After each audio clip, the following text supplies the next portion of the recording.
L'arrivée de Martin Fourcade dans le chaudron de Nové Město, République tchèque, pour la troisième étape de cette saison de Coupe du Monde. On attend 28 000 spectateurs tout au long de ce week-end dans cette arena de Nové Město. Ambiance absolument exceptionnelle pour cette troisième étape de Coupe du Monde. Le duel entre Martin Fourcade et Johannes Beu qui va reprendre de plus belle. Je surveille Alexis, notre envoyé spécial, qui est juste à côté, le voici Alexis, juste à côté de la tribune principale. Et oui, mais Saoud, encore une fois, Nové Město va tenir toutes ses promesses. On attend environ 25 000 personnes sur les courses de la semaine et environ 35 000 personnes ce week-end. Donc pour l'instant, la tribune n'est pas encore complètement pleine, surtout celle qui a là-bas de l'autre côté, là où vous ne voyez pas. On a choisi le bon côté, on vous montre un petit peu le monde, mais il y a déjà quand même énormément de monde. Ça va être la folie et il va y avoir de plus en plus de monde sur chaque course. Donc je risque de plus vous entendre ce week-end, mais Saoud. Oh, on va s'arranger, vous inquiétez pas Alexis. Nové Město, il n'y avait pas d'étape en République tchèque l'année dernière, il y a 2 ans, pour mieux vous rendre compte à quel point ce qui nous attend jusqu'à dimanche va être exceptionnel. Il y avait eu il y a 2 ans 3 victoires de Martin Fourcade, la première victoire d'Anaïs Chevalier et un moment de grâce avec Gabriela Kukalova. Nové Město avec le biathlon, voici ce que ça donne.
Il s'était imposé à 3 reprises Martin Fourcade qu'on aperçoit, il est juste derrière nous en train de faire ses réglages. Alexis, expliquez à celles et ceux qui nous regardent, qui n'étaient pas là il y a 2 ans peut-être, pourquoi Nové Město c'est le chaudron du biathlon.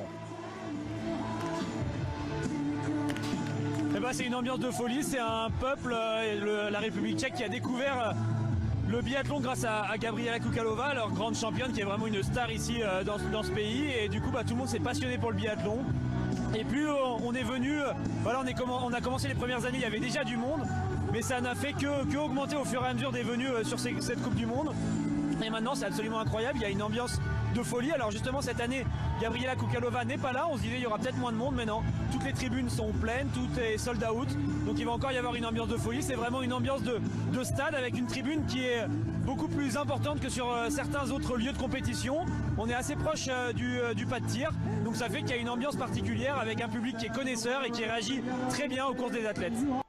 Écoutons Martin Fourcade et Quentin Fillon-Maillet qui parlent de cette ambiance spéciale ici à Nové Město. C'est une arène qui est assez sympathique parce qu'elle fait justement un virage et on a le public qui nous accompagne jusqu'au tir. Donc ça, ajouté à l'effet des courses en semi-nocturne, c'est vrai que c'est une ambiance qui est toujours très spéciale et assez agréable ici pour les athlètes.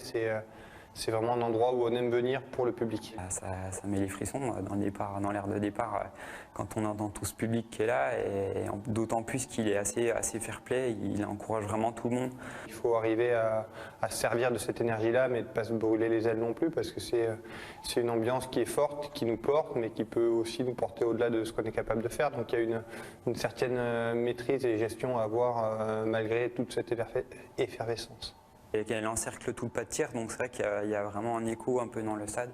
Et je me rappelle la Mastart, il y a la dernière étape ici, on était dans l'aire de départ avec les kinés et on est obligé de vraiment se rapprocher pour discuter parce que le bruit était tellement fort. On était seulement à à 5 minutes du départ. Donc pendant la course, le bruit encore s'amplifie. Donc c'est vrai que ça peut déstabiliser dans les bosses parce qu'on ne s'entend plus respirer. Et des fois, quand on veut demander la piste à quelqu'un qui est devant nous, bah, c'est plus compliqué parce qu'il ne nous entend pas non plus.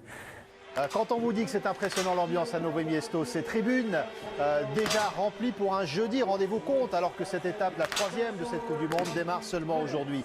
Martin Fourcade qui va poursuivre l'opération Reconquête face à Johannes Beu. On l'attendait à Orphinson avec énormément d'interrogations. Martin Fourcade qui est ressorti en patron du biathlon. La victoire, elle est au bout de ces 5 balles.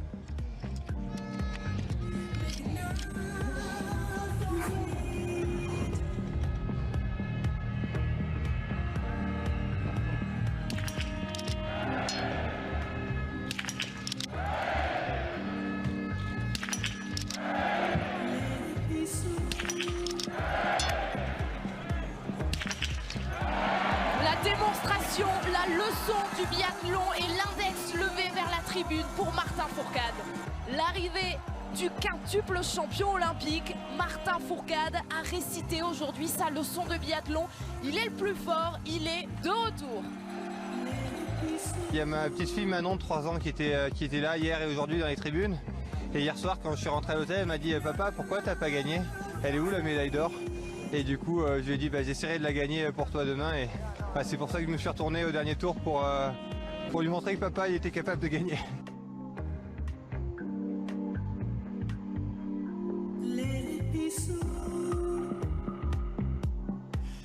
Oui, il était capable de gagner. Martin Fourcade qui a remporté sa 2e victoire cette saison contre 3 pour Johannes Beu. Alexis, avant le départ de ce sprint, est-ce qu'on est vraiment dans la conquête qui continue pour Martin Fourcade? Est-ce que ça résume bien son état d'esprit avant le départ?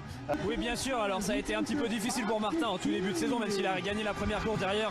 Il y a eu ce petit creux qu'on connaît à Pokljuka. Et l'objectif maintenant, c'est de rester au contact de Johannes Beu. Même si Johannes va très vite, il ira certainement encore très vite sur la piste ici à Nové Miesto. Mais l'objectif, c'est vraiment de continuer à grappiller des points, de continuer à revenir. Pourquoi pas d'essayer de gagner si Johannes lui fait des cadeaux au niveau du tir. Et puis surtout, ce qui est important cette semaine, c'est vraiment une semaine importante au niveau individuel. Il y a 3 courses individuelles, ça n'arrive pas tous les week-ends. Donc là, il va vraiment falloir rentrer correctement dès cette course du sprint dans son week-end pour éviter de tergiverser et pour tout de suite avoir des bonnes sensations et aller chercher le plus possible de points durant toutes les courses. Martin Fourcade qui est revenu à 57 points de Johannes Beu au classement général. Les 2 hommes se sont partagés les victoires sur les courses individuelles depuis le début de cette saison. On verra si un autre Français peut s'intercaler, être le 3e homme pour une course à la victoire aujourd'hui sur le sprint. Martin Fourcade qui s'est exprimé, qui s'est confié longuement à Tanguy Kerouas à son arrivée à Nové Miesto. Voici les propos forts de Martin Fourcade avant ce sprint aujourd'hui à Nové Miesto. J'ai déjà eu des moments de doute en amont. Sur la première course parfois ou en aval de cette ouverture, mais rarement sur l'ensemble de la semaine comme ça a été le cas. Ensuite, oui, c'est une nouvelle expérience qu'il faut apprendre à gérer. Il n'y a pas eu d'inquiétude de mon côté. Voilà, il y avait forcément de la déception parce que j'avais à cœur de bien faire et d'attaquer la saison un peu sur les chapeaux de roue. Alors Orphinson, même si je réalise des belles courses sur les skis, je sens qu'il me manque de l'explosivité, il manque on va dire de la fraîcheur sur les skis et du coup je reste vigilant par rapport à ça parce que j'ai justement pas envie de retomber dans une spirale comme celle que j'ai vécue à Pokljuka. J'ai eu sur le début de ma carrière du mal à performer sur ces 3e semaines de décembre parce que je pense que c'était un apprentissage de la gestion de tous les à côté, des podiums, des sollicitations post-course, du fait de ne pas pouvoir récupérer parce que j'étais pris dans un protocole antidopage, podium, etc. Et je crois qu'avec les années, j'ai appris à gérer ces facteurs-là pour arriver à pas trop laisser d'énergie sur ces 2 premières semaines et conserver un niveau de forme et de fraîcheur important sur la dernière semaine de décembre. Donc j'espère, comme l'an passé au Grand Bornand ou comme il y a 2 ans à Nové Miesto justement, avec 3 belles victoires sur les 3 courses, continuer cette dynamique. Il avait annoncé en début de saison qu'il avait réussi à régler de façon presque mystique ses soucis au tir couché. je crois que c'est une belle leçon pour lui de voir que finalement en sport c'est jamais aussi simple que noir ou blanc et que finalement des problèmes ça se règle sur le long terme et avec un travail spécifique et non pas avec on va dire une petite manipulation magique sur une carabine qui permet de... Voilà, c'est souvent des effets d'annonce qu'aiment bien d'ailleurs les Norvégiens sur l'ensemble de leurs athlètes. Qui plaisent sans doute à leurs médias, mais qui, moi, m'ont toujours fait beaucoup rire parce que je sais que le sport, c'est pas noir ou blanc et c'est quelque chose que j'applique à moi-même et c'est quelque chose aussi que je garde à l'esprit quand tout d'un coup, il y a des remèdes magiques pour mes adversaires. Sur le rapport de force entre Martin Fourcade et Johannes Beu. On est de retour sur la normale finalement. Johannes Beu ne semble pas plus fort alors que Martin, lui, est de mieux en mieux. En fait, on se rend compte qu'ils ont chacun leurs forces et leurs faiblesses et que quand on additionne les deux pour les deux, justement, ça fait une course plutôt équilibrée. Alors de temps en temps, c'est l'un qui va vraiment l'emporter. La course d'après, c'est l'autre qui va faire parler son talent. Et donc, on a vraiment cet équilibre. Alors, en ce moment, on a quand même un rapport où on a plutôt Johannes le skieur, Martin le tireur. On va voir si ça continue comme ça ou si ça se resserre au niveau des temps de ski. Et là, ça pourrait devenir compliqué pour Johannes, qui a encore des choses à régler sur le pas de tir. Pour l'instant, on sent à chaque fois qu'il manque un tout petit peu de confiance. Parfois, c'est des grosses erreurs en couché. Le coup d'après, c'est en debout qu'il passe à travers. Donc voilà, pour Johannes, il y a encore à travailler, surtout sur le pas de tir. Et si Martin vient lui mettre la pression, ça peut accentuer encore plus ses faiblesses. Donc il va falloir qu'il soit bien vigilant là-dessus. Alexis, 93% au niveau de l'efficacité du tir pour Martin contre 83% pour Johannes Beu. 2 victoires pour Martin Fourcade, 3 pour Johannes Beu sur les courses individuelles. Est-ce qu'il peut y avoir un troisième homme pour se glisser entre les deux pour une victoire? Anne-Sophie, que dit-on sur le circuit et votre pronostic? Est-ce qu'il peut exister aujourd'hui ce troisième homme? Oh ben oui, il existe et il suffit de regarder ce classement général. Le troisième homme, la troisième personne sur ce podium, c'est Antonin Guigona. Forcément, évidemment, on a envie de voir un Français briller, s'intercaler entre Johannes Beu et Martin Fourcade. Antonin l'avait d'ailleurs magnifiquement fait au Grand Bornand l'année dernière. C'était aussi lors d'une 3e semaine. Et puis, en parlant de Français, eh bien, on attend forcément Simon Détieux et Émilien Jacquelin, eux aussi montés sur leur premier podium de la saison. Et un petit mot également sur Quentin Fillon-Maillet qui avait réussi un podium sur la poursuite ici même à Nové Miesto il y a 2 ans. Il est très en forme au niveau du tir, Quentin Fillon-Maillet, depuis le début de la saison, 91%. C'est son meilleur début de saison et on espère un podium, voire mieux aujourd'hui pour le Français. Écoutez-le au micro de Tanguy Carwas également. J'ai envie de corriger ces petites photos tir qui me pénalisent sur les sprints où voilà, j'ai 1 ou 2 fautes sur Pokluka et Orfiden qui me pénalisent. Donc j'ai envie de passer le cap et puis de faire un bon sprint. Et puis après, de pouvoir confirmer ça sur la poursuite comme je l'ai fait sur les deux derniers week-ends. Puis après, il y a la Mastart, c'est un format que j'aime bien aussi. Donc on verra ce que ça donne. Mais voilà, le point, il est surtout au niveau du tir où essayer d'aller chercher du 100% à chaque course.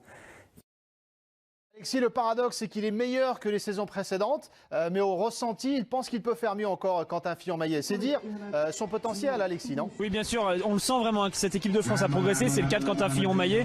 Il y a la possibilité maintenant qu'il s'invite sur tous les podiums. On aimerait, bien sûr, continuer à avoir des podiums de tous les Français, mais on aimerait aussi voir des Français un petit peu plus réguliers. Alors, on a eu en début de saison vraiment un excellent début de saison, justement pour tous les collègues, on va dire, de Martin. C'était un petit peu plus dur que pour Martin. Après, c'est inversé. C'est pour Martin que ça allait bien et pour les autres un petit peu moins bien. Maintenant, on aimerait que ça aille bien pour tout le monde en même temps. Et je pense qu'ils en sont largement capables car on sent vraiment qu'il y a une ambiance de travail dans ce groupe, qu'il y a un groupe qui a pris et que tout le monde a envie maintenant de performer.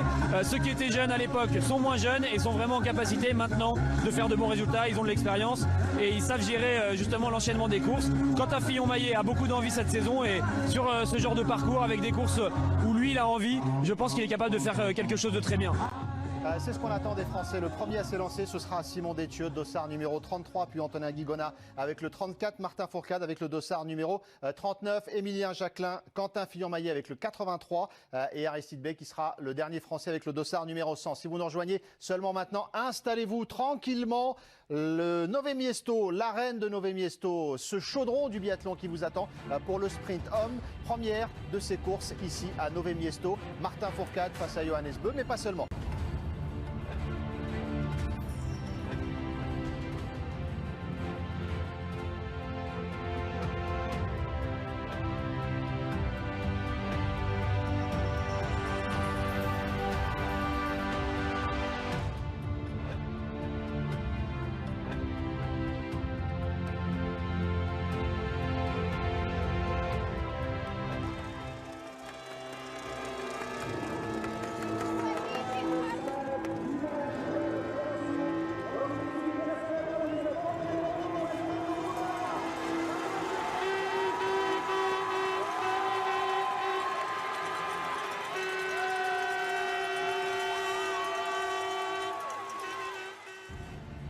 La ferveur du public de Nové Miesto pour la première course, le sprint homme qui nous attend dans quelques instants. Martin Fourcade s'élancera avec le dossard numéro 39. Johannes Beu partira avant lui avec le dossard numéro 23. Troisième étape de cette Coupe du Monde de biathlon à Nové Miesto. Que des courses individuelles, le sprint homme aujourd'hui.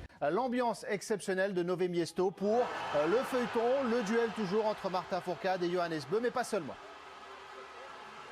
Le duel entre Martin Fourcade et Johannes Beu, en effet, ça va nous occuper aujourd'hui. Messaoud, Martin Fourcade qui partira environ 8 minutes après Johannes Beu, dossard 23, Martin Fourcade le 39. Mais vous l'avez dit, vraiment, on va en profiter tout le week-end. Ce qui est impressionnant ici, Alexis, c'est une ambiance hors norme. C'est une ambiance hors norme, vous l'avez vu dans le stade, il y a du monde déjà. Les tribunes sont bien remplies, ça va faire du bruit sur le pas de tir, mais ce qui est surprenant aussi à Nové Miesto, c'est qu'on a du monde tout au bord de la piste. Il y a des tribunes qui ont été rajoutées à certains endroits. La piste a été un petit peu modifiée, on vous en parlera plus en détail quand on la découvrira tous ensemble avec les premiers partants. Mais c'est vraiment ça, hein. Ici il faut s'habituer au bruit. Et attention, on est en troisième semaine, il peut y avoir des surprises avec des outsiders qui pourraient venir se rajouter comme ça sur les podiums. Donc on va suivre ces courses avec attention. Évidemment, il y a beaucoup de choses à dire en cette troisième semaine et sur ces conditions. On en parle souvent, c'est normal, c'est un sport en extérieur, le biathlon. On parle souvent de ces conditions qu'il faut vraiment prendre en compte. Et là, bien, il y a plusieurs choses. On est en troisième semaine, il fait nuit aussi. D'habitude, on a ça à Östersund en début de saison, mais là, on l'a pas eu puisque c'était à Pokluka. Et il va y avoir du monde dans le stade, au bord de la piste. Beaucoup d'éléments que les biathlètes vont devoir gérer. C'est vrai que c'est des choses qu'on n'avait pas forcément sur la première semaine à Pokluka. On était avec du soleil, il y avait peu de monde dans les tribunes. C'est monté un petit peu au niveau du monde à Orfilsen, mais là il y a maintenant le froid, la nuit. Le froid est aussi ressenti différemment, hein, quand il fait nuit, il y a un petit peu plus d'humidité. Donc il faut faire attention à tout ça et les athlètes ont l'habitude, mais il va quand même falloir tout de suite rentrer dedans parce qu'on peut se faire surprendre, notamment sur les premiers tirs.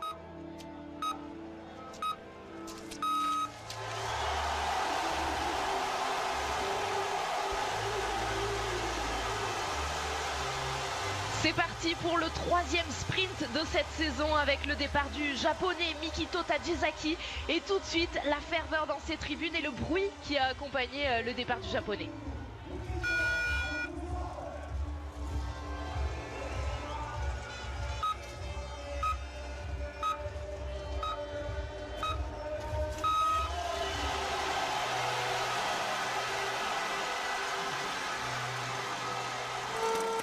C'est assez impressionnant ce qui se passe ici à Nové Miesto et ça va aller en s'arrangeant, c'est une certitude puisqu'on attend de plus en plus de monde tout au long du week-end avec le départ de Sean Doherty, un jeune dans lequel vous placez beaucoup d'espoir, Alexis. C'est vrai que c'est un jeune que j'aime bien, j'en parle régulièrement, c'est quelqu'un qui nous a habitués à des bons résultats lorsqu'il était junior, il a eu un petit peu du mal à confirmer, donc maintenant c'est vrai qu'on attend de le voir réaliser de belles performances. De temps en temps il se place, mais bon, pour l'instant il est un petit peu en dessous de ce qu'on attendait de lui. On verra ce que ça va donner dans les années à venir. Alors vous l'avez vu, hein, du monde pour tout le monde qui encourage à chaque fois tous les athlètes.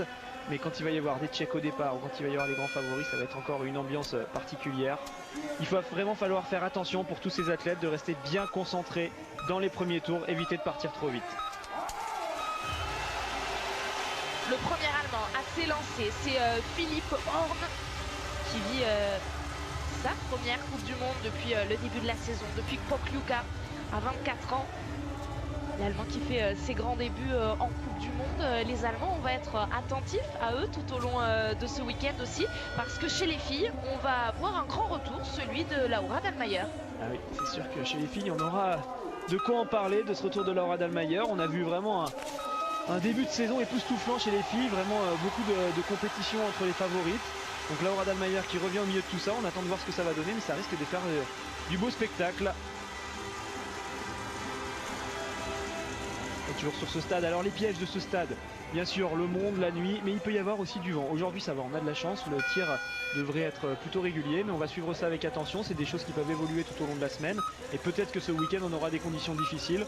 Aujourd'hui on va avoir une course qui est vraiment fair play à tous les niveaux, la piste est bien damée, donc normalement il devrait y avoir peu d'évolution sur cette piste, il devrait y avoir peu de vent, donc tout le monde va pouvoir s'exprimer correctement, même ceux qui vont partir un petit peu plus loin dans cette start piste. le passage au premier intermédiaire et Sean Doherty qui est en tête. Et vous le voyez, hein, il y a des tribunes sur le bord de la piste. C'est vrai que là on n'a pas eu un plan très large, mais vous découvrirez peut-être avec d'autres plans. Il y a des tribunes donc, qui ont été rajoutées à certains endroits et on a 4-5 étages de tribunes de spectateurs à des endroits où ça monte très raide, donc c'est là qu'il faudra faire attention à ne pas s'emballer. Souvent quand on a les spectateurs qui nous encouragent, on entend moins nos respirations, on s'entend moins respirer, on se sent un petit peu pousser des ailes et on a tendance à partir trop vite, donc ça c'est vraiment le piège, comme je le disais dans le premier tour, d'essayer de rester calme malgré cette ambiance un petit peu de folie. Le retour de Jesper Nelin, le Suédois qu'on a vu sur le plan précédent, champion olympique en titre avec le relais suédois. Le retour, je le disais, puisqu'il n'était pas là à Orfilsen. La semaine dernière, le départ du Bulgare, un début de start list, Alexis, avec déjà quelques noms qui peuvent nous servir de référence. C'est vrai qu'on a moins de favoris que d'habitude dans les premiers partants. C'est vrai que souvent on a vu sur le début de la saison des favoris qui partaient très tôt dans la course. Là tout le monde a choisi de partir un petit peu derrière. Alors nous on va regarder justement le temps de Jesper Nelin, c'est un athlète qui va vite en ski. Donc ça va donner de belles indications. Pourquoi pas Mališko, même si on sait qu'en ce moment il est un peu moins rapide. Il va falloir attendre l'athlète qui va suivre Mališko, Yeremin pour le Kazakhstan, qui lui est rapide en ski. Donc ça sur un premier tour c'est toujours intéressant d'avoir des renseignements par rapport à des athlètes qui vont vite.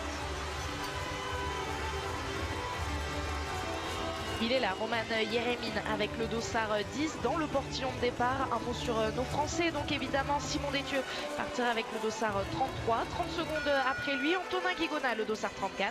Martin Fourcade, on vous l'a dit, aura le 39, Émilien Jacquelin le 55. Quentin Fillon-Maillet part à la fin du groupe 3 avec le dossard 83. Et enfin Aristide Beg aura le dossard 100. Mais pas d'inquiétude, Alexis, tout va se jouer partout aujourd'hui, tout au long de cette start list. Aucun ne sera désavantagé. Alors bien sûr, la piste va évoluer, il y aura peut-être un tout petit peu moins de glisse ou des bosses qui brasseront un petit peu plus en fin de course, mais globalement on va quand même avoir des conditions relativement stables. C'est une piste qui a été bien travaillée, vous voyez de toute façon elle brasse déjà un petit peu cette piste. Donc normalement le fond ne devrait pas trop casser, alors on va quand même voir, hein, on ne sait jamais, des fois on peut avoir des surprises sur les premières courses. Et vous le voyez, c'est monté très raide avec, voilà, là on le voit bien, ces spectateurs qu'on vous annonçait. Il y aura encore un petit peu plus de monde pendant le week-end. Et une piste qui est plus dure que celle qu'on avait les années précédentes. Ça a été bien modifié. On a des montées qui ont été rajoutées et surtout des longues relances après les montées qu'il faut maintenant aborder. Voilà, on est obligé de tenir. On avait moins de relance avant, on montait une montée très raide derrière, on basculait dans une descente, on pouvait récupérer. Là c'est plus pareil, on arrive au sommet d'une montée, il faut continuer à pousser car on a du plat. Et c'est là où on peut perdre beaucoup de temps, donc ça va être une piste assez sélective qui est, je trouve, plus dure que les années précédentes. Et donc logiquement, on devrait avoir des écarts au niveau des temps de ski. Et pour l'instant, celui qui s'en sort bien à l'intermédiaire, c'est Thomas Bormolini, l'Italien, qui avait fait un relais parfait. La semaine dernière à Orfilsen, relais qu'il avait donné à Lukas Hofer en très bonne position. Attention à ce Norvégien, Erlend Bjørntegard, qui s'était quand même bien loupé la semaine dernière à Orfilsen avec 4 erreurs et une 63e position. Alors Bjørntegard, il fait partie de ces athlètes qui ont franchi un cap au niveau physique dans l'été, qui n'ont pas encore vraiment réussi à confirmer avec une course de biathlon complètement pleine. Pour l'instant, il lui manque encore un petit peu de régularité sur le pas de tir. Il va falloir qu'il essaye de trouver ça durant ce week-end. Mais on sait, un Bjørntegard en ski en ce moment, ça va très vite. Donc attention à lui. Sergei Semenov pour l'Ukraine porte le dossard 14 et une course dans la course aussi aujourd'hui, Alexis, avec quelques biathlètes qui viennent de l'IBU Cup et qui font leur retour. À noter Anton Babikov pour la Russie, ou en fin de start list, attention à cet athlète très rapide, un Norvégien justement, Johannes Dahle. En troisième semaine, on a eu maintenant plusieurs IBU Cup. On a eu le temps de voir un petit peu les meilleurs athlètes justement sur cette IBU Cup. Et il y a pas mal de nations qui ont décidé de faire monter ceux qui ont été performants. Et oui, attention, en fin de start list, on sera très attentif au temps de Johannes Dahle, un Norvégien qui va très vite en ce moment sur l'IBU Cup. Il peut créer une surprise en fin de start list. IBU Cup sur laquelle on a eu des victoires françaises hier, c'est important de le rappeler. Sur l'individuel homme, c'est Simon Fourcade qui l'a emporté, et l'individuel femme, Caroline Colombo. Deux athlètes qui ont performé, deux athlètes qui mériteraient pourquoi pas de remonter sur la Coupe du Monde. Donc on attend de voir cette semaine, et les sélectionneurs prendront ensuite la décision pour le mois de janvier de monter ou non les athlètes qui ont performé sur le circuit IBU Cup. Jakob Fak, le Slovène au départ. Encouragé par cette tribune, Quentin Fillon-Maillet le disait, la tribune qui encourage toujours tout le monde, mais on en parlait, une tribune, un public d'initiés qui connaît les favoris également, et on va à mon avis s'en apercevoir tout de suite avec Lucas Hofer. C'est ça qui est vraiment bien ici, les gens connaissent le biathlon, reconnaissent les athlètes. Quand on est dans la rue, au restaurant, voilà, on se fait toujours arrêter par des gens qui vous demandent un autographe ou qui vous parlent de biathlon. C'est vraiment une passion ici qui est installée et c'est vraiment un sport que les gens aiment, qu'ils connaissent, et du coup ça se ressent quand on est athlète, quand on est en train de faire une belle performance. C'est vraiment apprécié à sa juste valeur, et ça c'est quelque chose qui fait plaisir à tout le monde. C'est pour ça que tout le monde a plaisir à venir ici pour participer à cette compétition.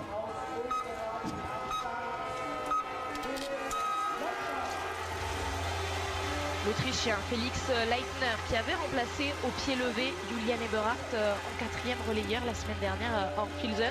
Ça aussi ça peut compter. On voit justement Johannes Bö à l'image de ne pas avoir fait une course la semaine dernière, à savoir le relais. Bien sûr, le but pour Martin et Johannes, c'est d'essayer de remporter le classement général de la Coupe du Monde, de gagner le plus de points possible. Donc ils ont choisi de ne pas faire les relais pour essayer de garder un petit peu des forces, pour essayer de se reposer un petit peu avant les autres. Vous le voyez, je vous disais vent nul. Et là on va commencer à rentrer dans le tir, mais surtout on va commencer à rentrer dans le groupe rouge, un petit peu tous les top athlètes qui vont commencer à s'élancer. Ça va devenir intéressant. Je vous ai parlé de la piste qui avait évolué. La piste a évolué aussi juste avant de rentrer dans le stade. Donc l'arrivée au pas de tir a légèrement changé. On a une montée différente. En fait avant on montait et puis on avait une descente avant de rentrer sur le stade. Désormais on a une montée et ensuite on aborde tout de suite le plat du stade.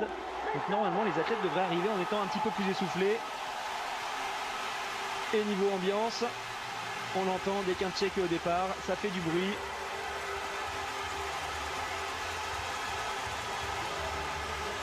Michal Krachmar, le vice-champion olympique du sprint quand même, et qui est à domicile, on l'a bien entendu.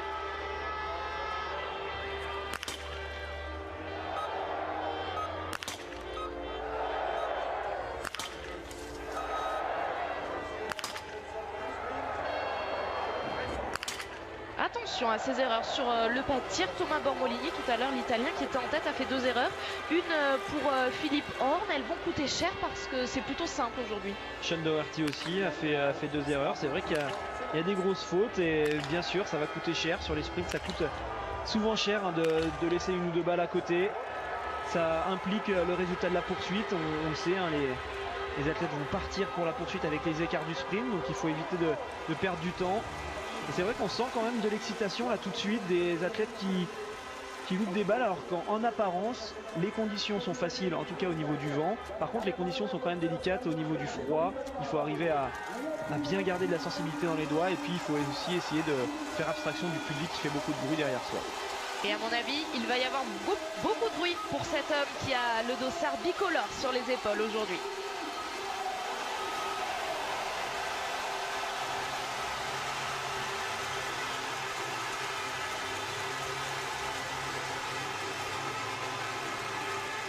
L'ovation pour Johannes Bö qui espère sans doute un triplé après les 2 victoires sur les 2 premiers sprints de la saison. Ouais, des erreurs assez surprenantes pour certains athlètes. Esperneline qui a perdu une balle bien en bas alors que son tir était correct.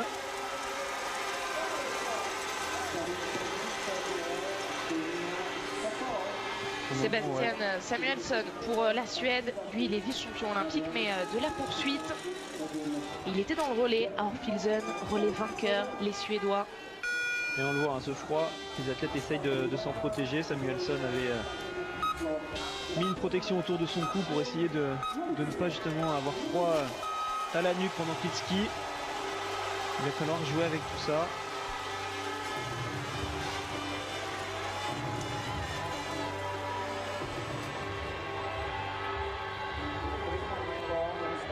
L'arrivée sur le pas de tir du Kazakh Roman Yeremin qui a de l'avance comme attendu. Lichko au premier plan qui est en train de faire un beau tir. Il y aura un 5 sur 5 pour le Russe. Yeremine, pour l'instant, effectivement, il est rapide en ski, on le sait. Par contre, c'est vraiment sur le pas de tir que ça pose problème. Il a tendance à repartir avec sur un tir à 10 balles. Il a tendance à repartir avec 5 erreurs, par exemple. Et c'est vrai que ça fait quand même beaucoup de fautes pour l'instant pour un performant. Mais on le sait, le jour où il fera un 10 sur 10, ça peut tout de suite monter sur le podium. Ce ne sera pas aujourd'hui, pas forcément pour le podium, attention, mais pour le 10 sur 10, il y a déjà une erreur sur ce premier tir couché. Johannes Beu à l'intermédiaire et on va avoir des indications tout de suite, sans surprise, il est devant. Il est devant Florent Claude, vous le voyez pour l'instant qui a le deuxième temps, 4 secondes sur Florent, c'est un bon départ, mais on va dire que c'est un départ normal pour Johannes. Ce début de course, c'est Lucas Hofer qui est parti tout doucement. Il se retrouve actuellement avec le troisième temps au premier intermédiaire à 5 secondes. Le plein pour Garanitchev qui va pouvoir sortir dans les tout meilleurs temps, sinon en tête de ce premier tir. Les Russes sont bien pour l'instant sur ce pas de tir. Ils prennent les deux premières places avec 2 5 sur 5. Il va falloir compter avec eux sur cette course. C'est vrai que c'est toujours important hein, d'aller chercher ce 5 sur 5 sur un sprint. Ça nous permet d'arriver sur le debout en y croyant encore pour la victoire ou pour le podium. Quand on attaque avec un 4, tout de suite on sait que ça va être plus difficile et on arrive dans un autre état d'esprit. Donc c'est vraiment agréable comme sensation pour un athlète de repartir tout de suite avec ce 5 sur 5 sur le toucher.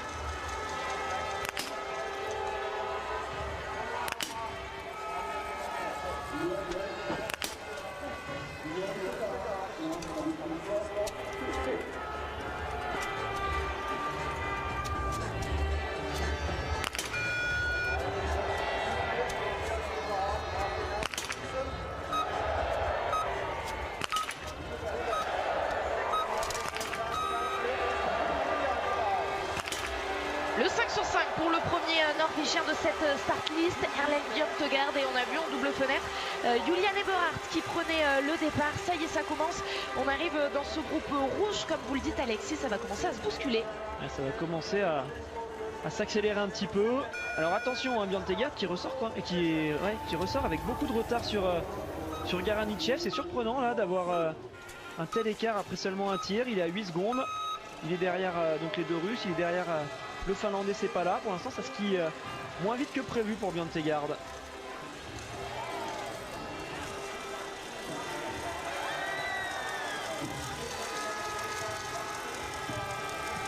L'Américain à l'image, et vous l'avez sans doute aperçu sur le plan précédent, Simon Détieux est en train de se préparer. Il sera le premier Français à s'élancer dans 1 minute maintenant, même un petit peu moins. Jakob Fag sur le premier tir touché.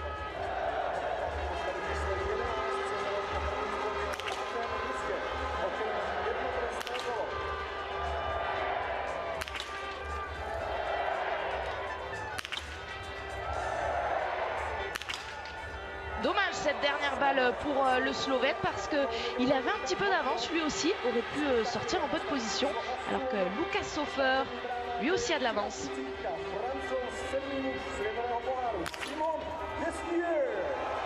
Et le départ de Simon Détieux, le premier Français à s'élancer avec le dossard 33 dans 30 secondes. Ce sera au tour d'Antonin Guigona.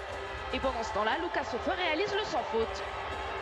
Ah, il est vif, hein, Lucas Hofer, quand il réussit le 5 sur 5. Vous avez vu à quel point il ne traîne pas sur son tapis, il ressort très vite. Il a en point de mire Simon Détieux qu'on vient de voir passer juste devant lui. Allez, 13 secondes d'avance, c'est un bon début de course hein, pour l'instant pour Lucas Hofer. Et juste derrière Simon, c'est Antonin Guigona qui va s'élancer alors que Johannes pour l'instant continue toujours son premier tour avec pas mal d'avance. 12 secondes, ça commence à faire, hein, 12 secondes d'avance sur Lucas Hofer. C'est un bon début de course. Là, il a encore accéléré un petit peu. Johannes, il va falloir se méfier.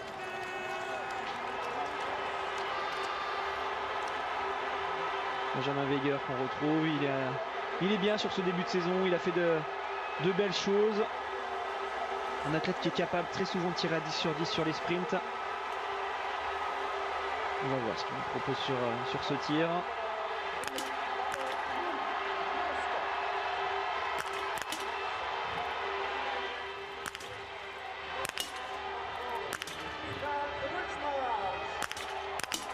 Le 5 sur 5, c'est bien fait pour Benjamin Weger, l'entrée en matière parfaite. Et justement, cette luminosité, Alexis, qui peut changer quelque chose aussi sur le pas de tir. Il est appliqué, hein, Benjamin Weger, c'est vraiment un exercice qu'il maîtrise. On a vu un tir très posé, vraiment soigné, c'est quelque chose qu'il gère parfaitement bien. Et oui, il ne s'est pas laissé avoir par cette luminosité. Alors, on a de la luminosité qui est correcte sur le pas de tir, alors qu'on va peut-être reprendre ça juste après le tir de Krachmark. Vous allez voir, ça va faire du bruit s'il met des balles dedans.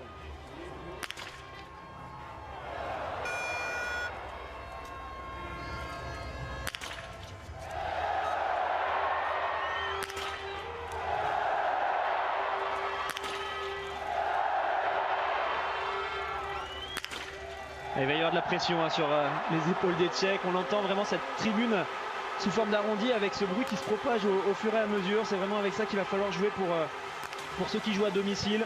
Et donc oui, cette luminosité qui est quand même très bonne. Hein. On aime bien tirer dans la nuit quand on est biathlète car on voit mieux le contraste des cibles. Des fois le soleil peut un petit peu éblouir alors que là on a vraiment de la lumière artificielle qui permet de bien faire ressortir la différence entre le noir et le blanc. Et c'est parfait pour Arne Pfeiffer qui va ressortir quand même avec pas mal de retard sur Lukas Hofer. Le champion olympique est troisième provisoire à la sortie de ce premier tir et on l'a vu dans l'arrière-plan. Johannes Bø est arrivé sur ce pas de tir. Allez, c'est parti. Le premier tir du Norvégien.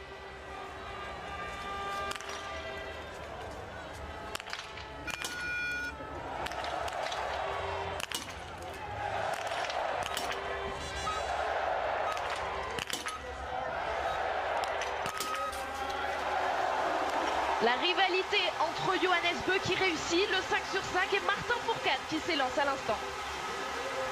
Ils vont pouvoir skier l'un avec l'autre dans ce tour. Martin va ressortir juste derrière Johannes. Ça c'est pas mal hein, pour Martin qui va pouvoir tout de suite se caler dans les skis du Norvégien.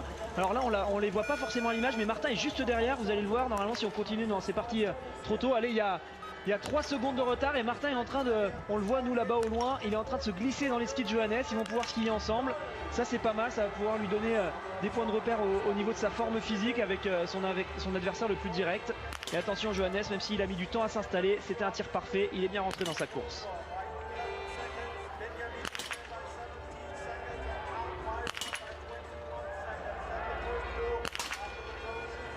Elle est dehors cette dernière balle pour Sebastian Samuelsson. C'est dommage, c'était pourtant bien parti. Ouais, louper les dernières balles comme ça alors qu'on fait un excellent tir, c'est toujours frustrant. Allez, se rallonger de 30 secondes, c'est vrai que c'était pas nécessaire avec sur ce début de course. Et on a hâte de revoir un petit peu des images de Johannes, voir si Martin justement est avec lui. Ça va nous donner tout de suite des informations sur l'état de forme des deux athlètes, voir s'il y en a un qui est un petit peu plus costaud que l'autre sur cette course.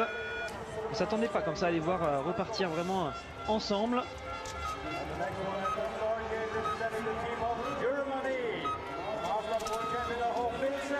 Alors que pour l'instant, les premiers Français passent aux premiers intermédiaires. On a Simon Détieux qui vient de passer au 0.9.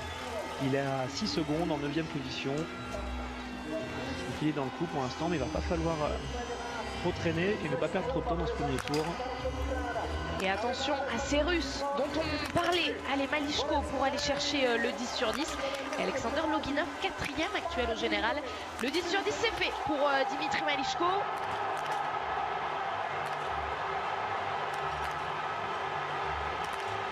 Le tir parfait aussi pour Loginov. Ils sont décidément très dangereux ces Russes aujourd'hui.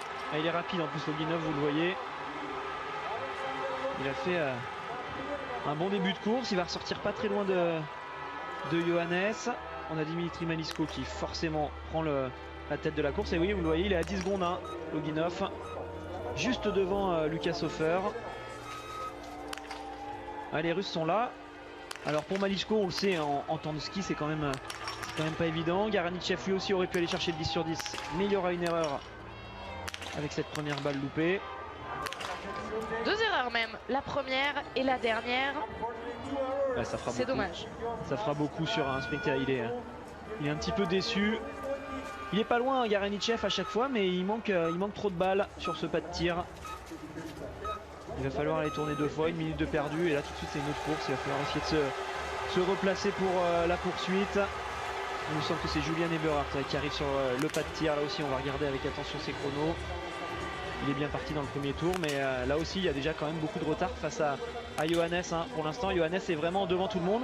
Et Martin Fourcade qui vient de passer au 0.9. Et justement seulement 1 seconde et demie derrière Johannes. Donc ça veut dire que Martin est bien parti. à défaut de les voir à l'image, des informations qui font plaisir à entendre dans le clan français.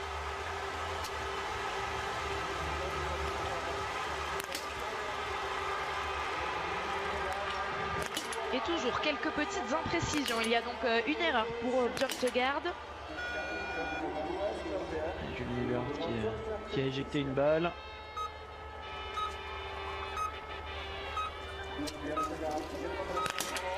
Elle est dedans, elle était pas facile à mettre cette dernière balle. Il est resté concentré. Eberhardt, ça fera 4 sur 5. C'est beaucoup de temps de perdu là pour Eberhardt. Un tir lent, un tir en plus où il a éjecté une balle, donc il a dû repiocher. Plus un anneau de pénalité, ça va coûter cher pour l'Autrichien. Nordgren, vous le voyez, déjà bien en retard face à Johannes.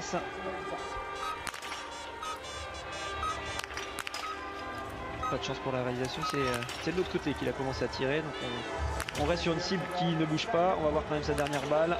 Même pas. Dommage, c'est difficile pour la réalisation là sur ce début de course. Ils sont un petit peu perdus, j'ai l'impression. Ils ne savent pas trop où chercher. C'est vrai que Nordgren aurait eu les faveurs. Vous n'avez pas vraiment la raison, alors qu'on voit derrière Simon Détieux qui est en train de se placer sur le pas de tir. Et on espère justement qu'il va avoir les faveurs de la réalisation. Tchèque, Simon Détieux, le premier français engagé. Donc on voit les classements après le premier tir et pour l'instant il y a des gros écarts. On va suivre bien sûr le tir de Simon Détieux en même temps que le tir de Lucas Hofer.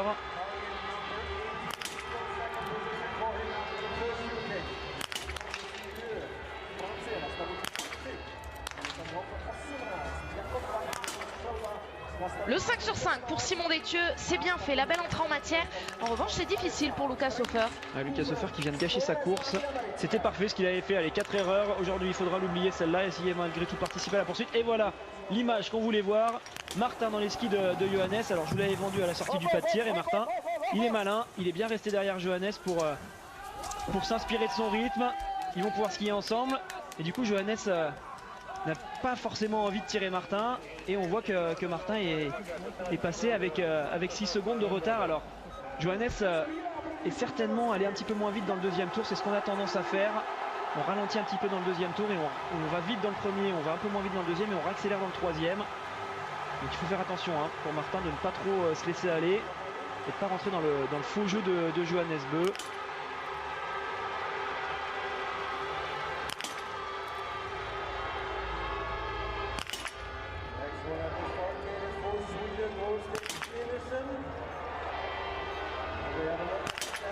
Cette fois, la réalisation, elle est bonne cible et on a donc vu le 5 sur 5 pour Henrik Labellund. Le 5 sur 5 pour Henrik Labellund, le 5 sur 5 pour Antonin Guigona qu'on n'a pas vu à l'image mais qui ressort en 6ème position à 19 secondes. Simon Détieux, lui, est ressorti 8ème à 22 secondes. Pour l'instant, les Français sont bien sur le pas de tir, mais en ski, on sent qu'ils sont un petit peu derrière certains athlètes, mais on le sait, ça a tourné pour Lucas Hofer qui pour l'instant est devant eux. Donc il y a de la place, il y a de la place pour rentrer dans les 5 premiers. On va avoir Benjamin Weger qui va ressortir avec ce beau 10 sur 10 face à Malichko. Il aura 11 secondes d'avance. Décidément, il est bien là, Benjamin Weger, en ce début de saison. Et on l'avait pas encore vu faire un 10 sur 10 sur le sprint. Il est impressionnant quand même depuis plusieurs saisons sur les sprints. Il y a toujours des 9 ou des 10, des excellents scores qui lui permettent de bien jouer pour la poursuite. Martin Fourcade arrive là-bas au fond, dans les skis, juste devant Johannes. Alors Johannes, normalement on devrait tirer un petit peu plus vite puisqu'il est en debout. L'objectif maintenant pour Martin, c'est d'essayer vraiment de se concentrer et la réalisation qui va devoir normalement splitter l'écran en deux. On puisse avoir le tir des deux athlètes.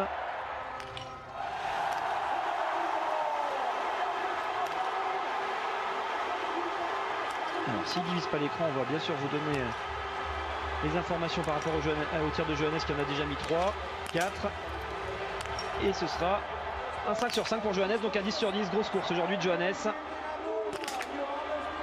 Et il y aura une erreur pour Martin.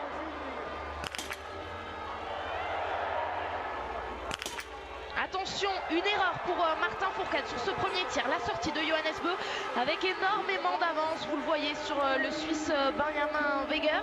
le moment où Martin Fourcade a loupé sa balle, il a pu être perturbé? Non, non, ils sont complètement à l'opposé sur ce pas de tir. Martin était sur les cibles couchées, Johannes était assez loin sur les cibles debout. Donc ça n'a pas eu d'influence sur le tir de Martin. Mais par contre, là on l'a senti, hein, aujourd'hui Johannes paraît quasiment invincible. Martin allant sur l'anneau de pénalité, il va y avoir un fossé qui va se creuser.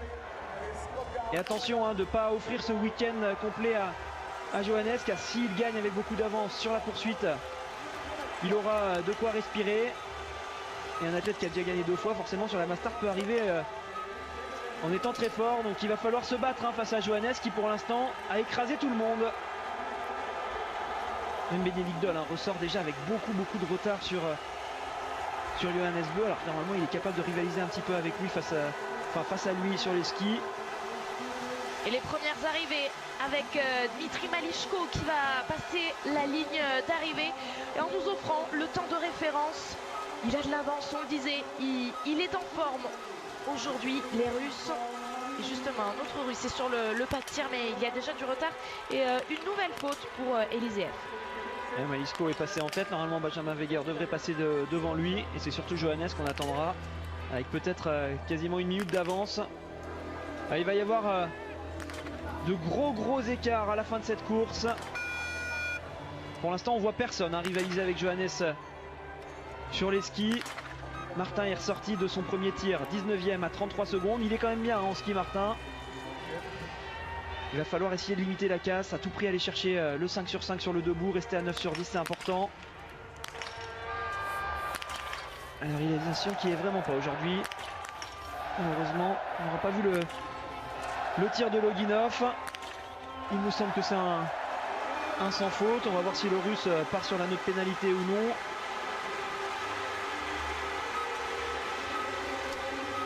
Ah, il va tout droit. Il le regarde justement, l'anneau de pénalité, le 10 sur 10 donc pour Alexander Loginov en 2e position, bien placé oui.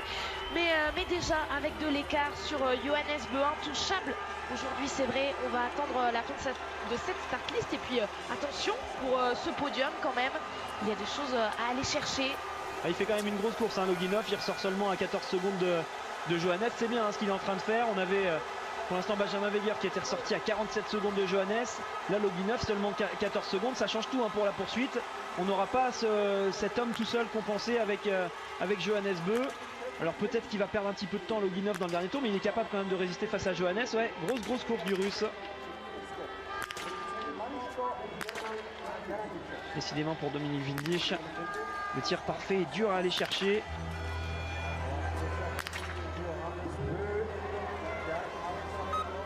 Une erreur sur ce premier tir. Pour Windisch, il y a des erreurs du côté des Italiens, alors que Erlen Bjørntegard, on n'a pas vu son arrivée, mais a de l'avance sur Malishko, 2 secondes d'avance. Le 10 sur 10 pour le Suédois à l'image, mais il ne devrait pas inquiéter Johannes Beu, c'est une certitude. On va refaire un petit point sur les Français à la sortie du premier tir. Donc on a Antonin Guigona à 5 sur 5 qui est actuellement 7e.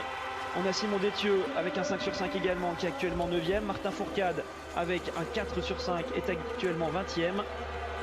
On va les attendre avec impatience hein, les Français qui normalement devraient arriver assez vite sur ce pas de tir. Vous le voyez, c'est le dossard 30 de Julien Eberhardt.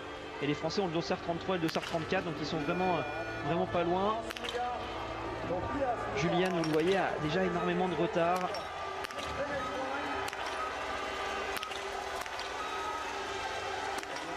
Un beau tir quand même, engagé, le 5 sur 5 sur ce debout. Et ça ne suffira pas à rattraper, effectivement, Alexis, beaucoup de retard pour l'Autrichien. Il n'a pas l'air dans le meilleur état de forme.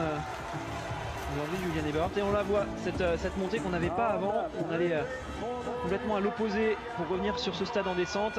Là, il y a bien une montée avant d'aller à l'arrivée. Il y a bien une montée avant d'aller sur le pas de tir. Et Jakob Falk nous l'a fait découvrir.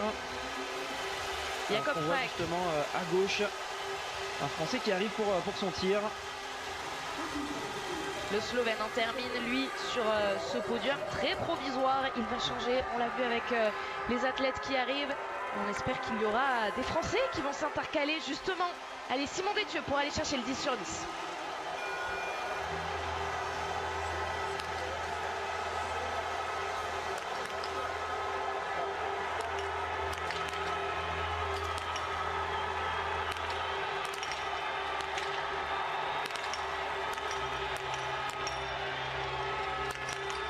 Il y aura une erreur pour Simon Détieux aujourd'hui, le 9 sur 10. Une belle course à aller chercher, mais des regrets toujours.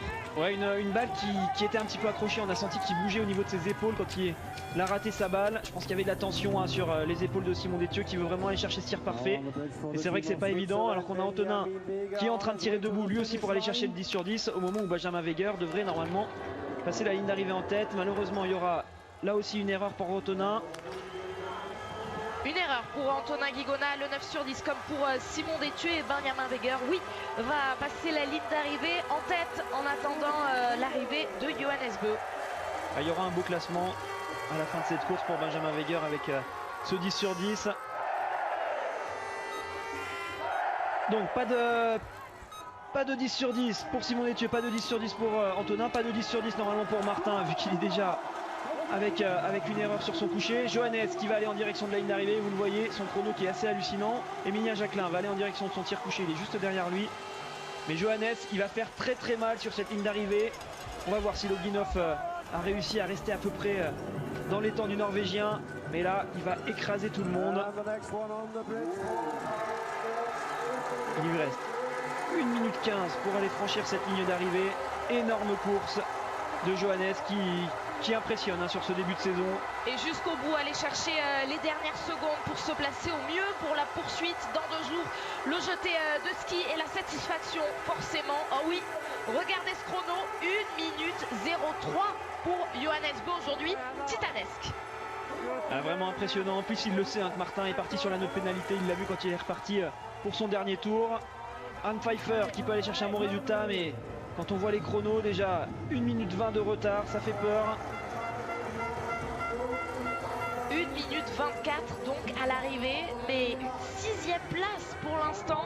Alors ce n'est pas définitif, il y a des gens qui vont s'intercaler. Et Martin Fourcade qui va arriver dans quelques secondes sur ce pas de tir. Alors il va vraiment falloir pour Martin aller chercher ce 5 sur 5, essayer de rester au contact, c'est important pour espérer quelque chose sur la poursuite. Il y a des athlètes devant avec Johannes, il y a des athlètes devant avec Loginov. Il faut essayer de rester au contact. Et vous voyez, Loginov perd un petit peu de temps, mais voilà, il est à 20 secondes, ça tient encore un petit peu pour le Russe. On suit le tir aussi d'Emilien Jacquelin.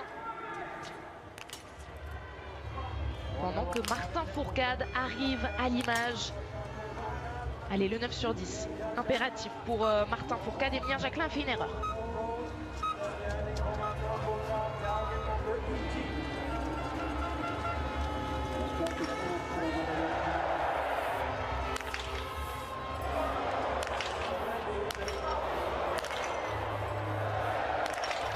Oh, il n'y est pas aujourd'hui, Martin Fourcade. 3 erreurs supplémentaires. Ouais, c'est dur pour Martin. Il y a de la déception, ça se voit tout de suite sur son visage. Énormément d'erreurs, il a été déstabilisé, il a eu du mal sur ce debout. Lui qui pourtant normalement va chercher de la qualité sur son debout. Là, 3 erreurs comme ça, c'est vrai que c'est des choses qu'on n'a pas l'habitude de voir. Ça va être difficile de terminer cette course pour Martin, il va avoir énormément de retard. Allez, Bénédicte Doll, pour lui aussi il y aura une erreur. Loginov qui va aller chercher cette 2e place provisoire, il faut vraiment s'arracher. Mais c'est vrai que ça nous a fait mal au cœur de voir Martin comme ça. On va suivre bien sûr sa sortie du tir debout, mais pour l'instant il y a déjà 3 anneaux de pénalité à aller effectuer. Ça fera 4 au total, un 6 sur 10 en Coupe du Monde face à Johannes Beu. C'est compliqué et Loginov vient terminer cette belle course à 21 secondes du Norvégien. Et là aussi c'était important d'aller chercher les moindres secondes alors que Tarjei Bø est sur son tir couché. Il y aura une erreur. Voilà les moindres secondes pour les écarts de la poursuite. Il y a quand même beaucoup de fautes de partout. Loginov et Tarjei pour l'instant auront beaucoup d'avance sur tout le monde. Est-ce que quelqu'un va être capable de venir un petit peu jouer en fin de course? Ça semble compliqué, on voit Simon Chem qui arrive pourtant avec déjà un 5 sur 5. Il a déjà 17 secondes de retard, il lui reste un tir à effectuer en environ 30 secondes, le temps de ressortir, ça lui fait déjà quasiment 1 minute de retard quand il passera, même s'il réalise un 5 sur 5, ça va être compliqué.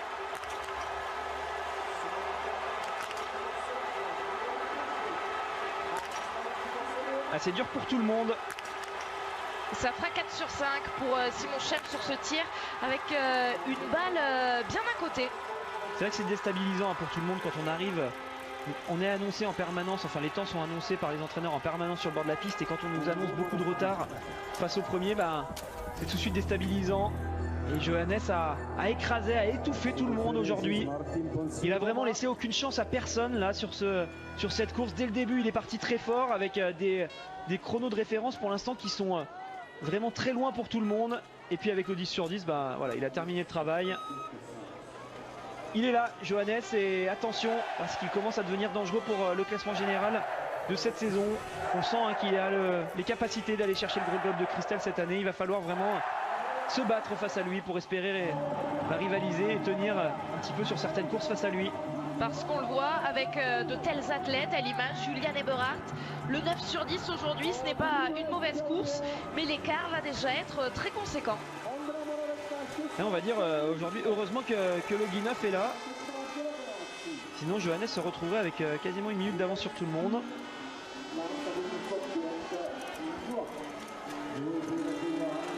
L'arrivée de Julian Eberhardt qui va aller chercher cette 5e place provisoire avec son 9 sur 10. Donc je le disais, mais plus d'1 minute déjà de retard pour la poursuite que l'on vivra dans 2 jours. Johannes Beu qui explose donc tous les compteurs. Mais est-ce que ça peut être donc une des explications aujourd'hui pour expliquer les erreurs de Martin Fourcade? Il faudra lui demander à Martin. Alors on le voit, il va passer environ autour de la 30e place avec 4 pénalités. Il faut être capable de se battre dans l'adversité. C'est ce qu'a fait Martin pendant des années. Il a écrasé les autres et il ne laissait pas beaucoup de place ou d'opportunités. Aujourd'hui, c'est lui qui se retrouve dans une situation où il faut s'accrocher. On voit là, il est bien sur le ski. Il continue à essayer de se battre. C'est vrai qu'avec autant d'erreurs sur le pas de tir, ça laisse pas beaucoup de chance. Mais oui, ça a dû le déstabiliser de voir un Johannes qui est en forme. Il a peut-être était capable de se jauger face à Johannes dans ce premier tour. Ça lui a peut-être donné des indications qui lui ont fait penser. Alors c'est lui qui nous répondra tout à l'heure au micro tendu de Guy Pierrois, c'est qu'il nous expliquera certainement ce qui s'est passé. Mais c'est surprenant en tout cas de le voir louper comme ça 3 balles sur un même tir debout. Et la Belloun, là aussi il a du mal, on le voit, avec un 10 sur 10, 1 minute 08, ça fait beaucoup pour le Norvégien qui normalement va vite en ski. Et c'est les Français avec Simon Détieux et Antonin Guigona qu'on va attendre sur cette ligne d'arrivée. Ils sont en train de faire de belles courses pour l'instant au dernier intermédiaire. Ils sont actuellement 5e et 8e. Allez, il faut s'arracher. Simon Détieux est en train de faire un gros dernier tour. L'arrivée de Simon Détieux qui pourrait être le meilleur français aujourd'hui. La 5e place provisoire avec le 9 sur 10. 1 minute 03 tout de même de retard. Ça fait une belle course quand même pour Simon Détieux avec ce 9 sur 10. Se classer, on va dire finalement aussi proche de Johannes par rapport aux écarts qu'on peut avoir. On a Antonin qui va en terminer. Il devrait être normalement juste derrière Simon Détieux. 2 ou 3 places derrière lui. Les 2 Français qui font une belle course. Alors il y a un 9 sur 10 mais ça reste quand même bien placé. Ils seront là pour jouer quelque chose sur la poursuite. Et Antonin Guigona qui s'arrache jusqu'au bout pour aller chercher cette 7e place provisoire. À 1,07. Antonin Guigona et Simon Détieux dans l'air d'arrivée, qui vont pouvoir se féliciter quand même de leur belle performance du jour. Est-ce qu'Henrique Labelloun va passer juste devant eux? Ça va se jouer à pas grand chose. Des Français qui sont bien en ski, Simon Détieux et Antonin Guigona qui ont fait des belles courses en ski. Simon Détieux est à 38 secondes. Il est dans les temps de Lucas Hofer, de Björn Tegard. Il y a un gros écart qui a été fait par Johannes qui met déjà 26 secondes à tout le monde. Mais derrière ils sont là, ils sont compétitifs les Français. Et Henrique Labelloun ne passera ni devant Simon Détieux ni devant Antonin Guigona. Il est 8e provisoire. Ce top 10 pourrait tenir pour les Français. Alors il reste quand même beaucoup de monde, mais ils ont été là, ils ont tenu leur rang. Aujourd'hui on peut les féliciter, Simon Détieux et Antonin. On va suivre bien sûr la course de ceux qui arrivent derrière avec Quentin Fillon-Maillet, avec Émilien Jacquelin. Et puis Aristide Beck qui arrivera en toute fin de start list. Pas trop ce qu'il a fait là le Tchèque, il a voulu piocher, en fait il s'est rendu compte qu'il avait encore une balle dans le canon. Un petit peu emmêlé les pinceaux. Jeune Tchèque de 19 ans, vous ne vous risquez pas à dire son nom.